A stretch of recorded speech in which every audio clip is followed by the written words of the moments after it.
Hello student, कैसे हो तुम लोग? आई थिंक अच्छे हो। और आज हम लोग मटेरियल चैप्टर का ही एक पार्ट करेंगे जिसका नाम है मटेरियल बिल। क्या होता है मटेरियल बिल? जैसे कि हम लोग कोई भी गुड्स परचेज करते हैं ऐसे नॉर्मल में, तो हम लोग को एक बिल दिया जाता है जिसको हम लोग बोलते हैं कैश मेमो, यानी कि जिसमें पूरा डिटेल्स रहता है कि कौन सा गुड्स खरीदे, कितना क्वांटिटी से खरीदे, कितना डिस्काउंट मिला, कितना हमको टैक्स उसके ऊपर चार्ज किया गया और हम टोटल कितना पेमेंट कर रहे। और अगर हम लोग डिलीवरी दूसरी जगह से ले रहे, जैसे कि हो गया एसी फ्रिज, तो ऑब्वियसली उसका packing charges and also delivery charges भी अटैच रहता है, सही है ना? तो ये बिल को हम लोग बोलते हैं मटेरियल बिल, यानी कि जो भी गुड्स हम लोग परचेज करते हैं, सेल्स करते हैं, उस टाइम पे हम लोग जो चालान उसके साथ अटैच करके देते हैं वो होता है मटेरियल बिल। क्या दे, हम लोग दे भी सकते हैं और जो सप्लायर है वो मुझको देगा, तो डेफिनेटली हम लोग परचेज के टाइम पे क्या सेल्स के टाइम में, ये दोनों टाइम पे हम लोग ये बिल को यूज़ करते हैं, ठीक है ना? तो इसके ऊपर अभी हम लोग दो एग्जाम्स करेंगे और कॉन्सेप्ट पूरा क्लियर हो जाएगा। चलो स्टार्ट करते हैं। Okay, so let's start. मेरा बुक का 40 number page and 25 number questions. MD Limited Manufacturing Company, Kolkata purchase material 20 tons from the mining company. Okay, और the following data is available, lots of material purchase. Invoice price दे दिया। Invoice price मतलब होता है material purchase का cost price. तो 2000 पर ton, यानी कि एक टन का 2000, तो 20 टन का मल्टीप्लाई कर देंगे। ट्रेड डिस्काउंट, ऑब्वियसली हम लोग कोई भी डिस्काउंट मिलता है तो वो लेस होता है, और हम लोग जानते भी हैं कि ट्रेड डिस्काउंट हो या कैश डिस्काउंट हो वो लेस होता है। बट एक बात बोलते हैं, जब हम लोग को मटेरियल बिल बनाना, मतलब हम लोग जब प्रिपेयर करते हैं तो उस टाइम पे कैश डिस्काउंट का कोई कॉन्सेप्ट नहीं होता है। ओके, उसके बाद बोला है एक्साइज ड्यूटी। एक्साइज ड्यूटी का मतलब होता है एक्साइज टैक्स, ड्यूटी का मतलब होता है टैक्स। तो 10% on invoice price. Sales tax 10%, sorry, हाँ, sales tax is 10%। Freight and insurance 2%, मतलब जो भेजने का जो डिलीवरी चार्जेस है। Other charges for delivery is 100 per ton, एक टन का 100 रुपीज, तो 20 टन का हो गया 2000। कॉस्ट ऑफ कंटेनर्स इज 20 पर बॉक्स ऑफ 1 क्विंटल। अब देखो यहाँ पर क्विंटल के हिसाब से दिया है और हम लोग साम्स कर रहे हैं टन के हिसाब से, तो कन्वर्शन करना पड़ेगा क्विंटल से टन में या टन से क्विंटल में। ओके, फिर cost of loading and unloading charges is 1% of total cost. इसमें भी थोड़ा सा बाद है, वो लास्ट में हम बोलेंगे। और compute the total material bill. बस इतना ही हम लोग को बोला है, ठीक है? तो क्वेश्चंस को स्टार्ट करते हैं। और क्वेश्चंस हम लोग कैसे करेंगे कि पहले हम लोग को जितना भी कॉस्ट है ऑब्वियसली ऐड होगा, ठीक है?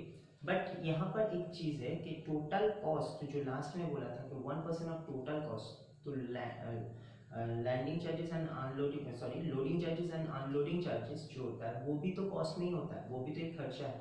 तो उसका 1% ऑफ टोटल कॉस्ट, तो मेरा जब टोटल कॉस्ट निकलेगा कॉस्ट ऑफ कंटेनर तक, तो वो कॉस्ट मेरा कितना परसेंट को रिप्रेजेंट करेगा? 99% को रिप्रेजेंट करेगा, क्योंकि 1% तो अभी भी लोडिंग एंड अनलोडिंग चार्जेस बाकी है, तो ऑब्वियसली वो 99% को रिप्रेजेंट करेगा। तो 1% कितना, ऐसे निकाल देंगे यूनिटरी मेथड से। अगर फिर से हम बोल देंगे उस टाइम पे फिर से समझा देंगे। चलो स्टार्ट करते हैं। तो सबसे पहले हम लोग को क्या करना पड़ेगा? सबसे पहले हम लोग को लिखना पड़ेगा कि material, invoice price of material bracket में 20 टन्स मल्टीप्लाई 2000। 20 टन्स एंड 2000 कितना होता है? 40,000।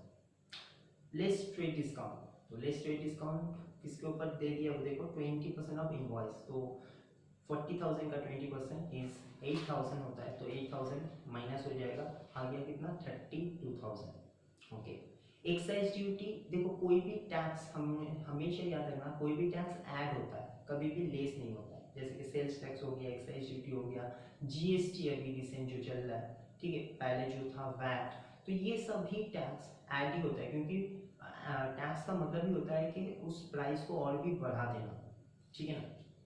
ठीक है, तो एक्साइज ड्यूटी हम लोग किसके ऊपर बोला था? 10% ऑन इनवॉइस प्राइस, तो इनवॉइस प्राइस वाज 40,000, जो ऊपर में है 40,000, उसके ऊपर 10% चार्ज होगा, यानी कि 4,000, तो मेरा कितना आ गया था 32,000 प्लस 4,000 दैट वुड बी 36,000, ठीक है।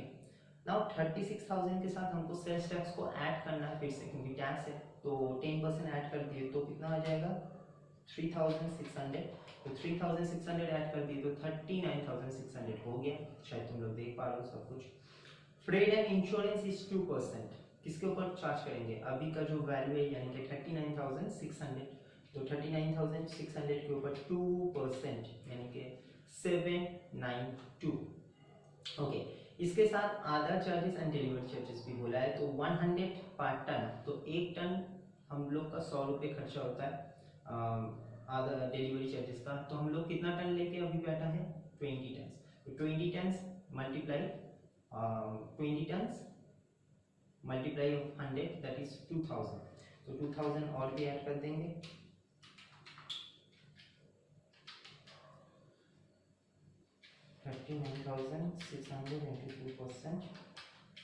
ओके, तो 2000 ऐड कर दिए तो आ गया 42,392। तुम लोग एक साथ भी ऐड कर सकते हो, लास्ट में जाके भी ऐड कर सकते हो, अभी ऐड का ही काम चल रहा है। नेक्स्ट बोला है कॉस्ट ऑफ कंटेनर। तो यहाँ पर एक बात है, कॉस्ट ऑफ कंटेनर यहाँ पर जो लॉजिक दिया है 20 पर बॉक्स ऑफ 1 क्विंटल, सही। सो 1 क्विंटल यहाँ पर हम लोग तो साम्स कर रहे हैं टन में, तो यहाँ पर क्विंटल का काम क्या है, देखो एक टन का 1 quintal is 20 rupees, 1 quintal is 20 rupees.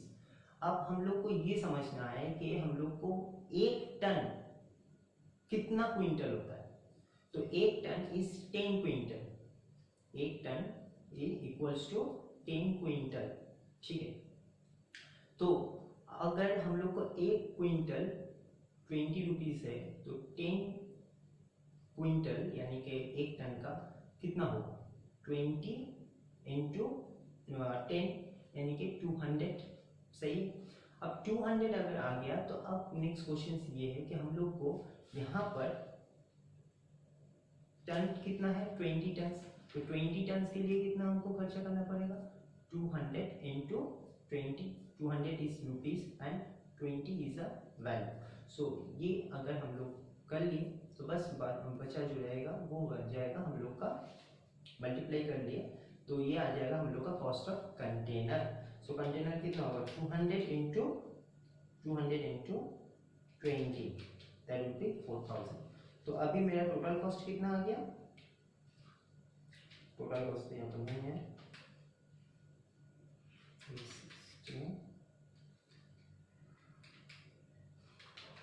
तो टोटल कॉस्ट आ गया 46,391, ठीक है ना अभी तक। अब इसके साथ हमको cost of loading and unloading charges add करना है। तो cost of loading and unloading के बारे में फिर से हम बोलते रहे, ये 1% ऑफ टोटल कॉस्ट है, मगर अभी तक तो टोटल कॉस्ट आया नहीं है क्योंकि ये लोडिंग एंड अनलोडिंग चार्जेस तो ऐड किया ही नहीं है अभी तक। तो ये जो 46,391 हम लोग देख पा रहे हैं वो कितना परसेंटेज को देख पा रहे हैं, दैट इज अ 99%, क्योंकि 1% खर्चा ऐड होना अभी भी बाकी है।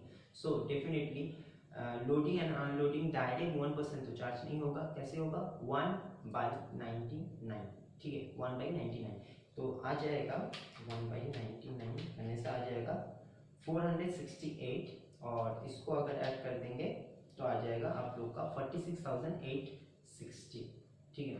तो ये हो गया हम लोग का मटेरियल बिल का फुल्ली एक साम्स। कितना इजी था देखो, ठीक है ना। चलो नेक्स्ट क्वेश्चन करते हैं। नेक्स्ट क्वेश्चन इज 26, और भी ज्यादा छोटा है, ठीक है ना।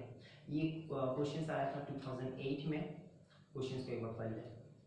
From the following invoice determine the price per unit. यहाँ पर मटेरियल बिल करने के लिए नहीं बोला है, बोला है पर यूनिट। वैसे यहाँ पर मटेरियल बिल तो पहले बनाना ही है, फिर यूनिट से डिवाइडेड कर देंगे तो पर यूनिट आ जाएगा।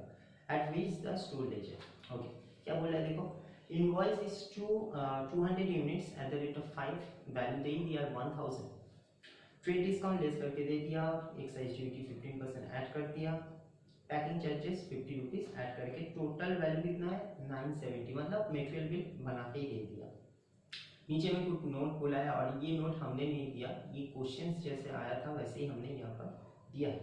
तो 2% पहला नोट्स क्या बोल रहा है देखो, 2% discount on cost price is receivable for the payment made within the 30 days for date of purchase. यानी कि अगर परचेज से जिस दिन परचेज किए उस दिन से अगर 30 डेज के अंदर हम लोग पेमेंट कर देते हैं तो हम लोग को वो सप्लायर मुझको और भी 2% का डिस्काउंट देगा, that is a cash discount.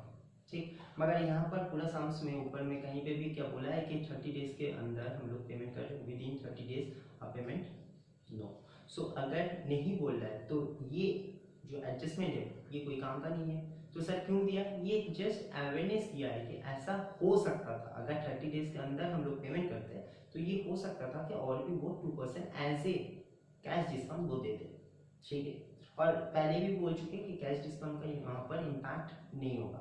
दूसरा में क्या बोला देखो, documents of the substituting the payment of the excise duty in enclose for claiming tax credit. यानी कि सब्स्टिट्यूट का मतलब होता है निकाल देना, यानी कि एक्साइज ड्यूटी को निकाल के हम लोग को कॉस्ट पर यूनिट निकालना है।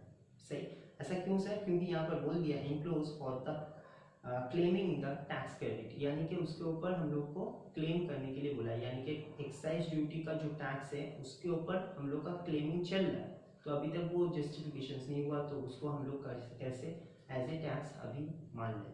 ठीक है ना, तो क्वेश्चंस में कैसे होगा देखो, यहाँ से अगर मटेरियल बिल बनेगा तो यहाँ पर बनेगा पहला invoice price is 1000 no doubt, less trade discount 20% is 200 no doubt 800 आ जाएगा।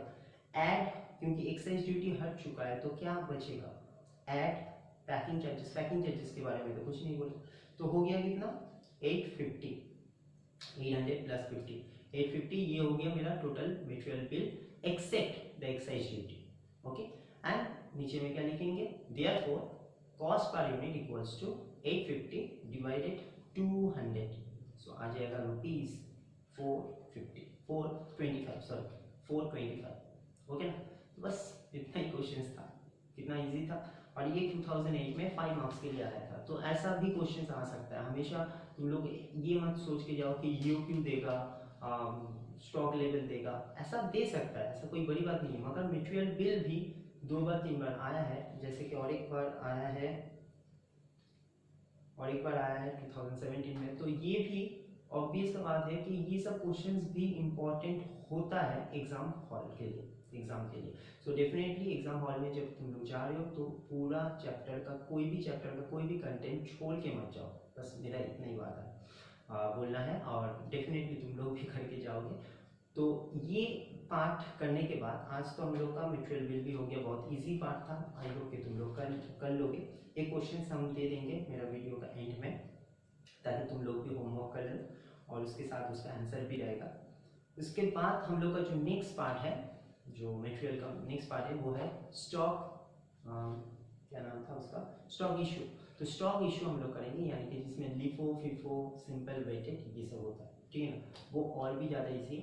तो उसके लिए हम लोग वेट करते हैं, तब तक बाय, टेक केयर।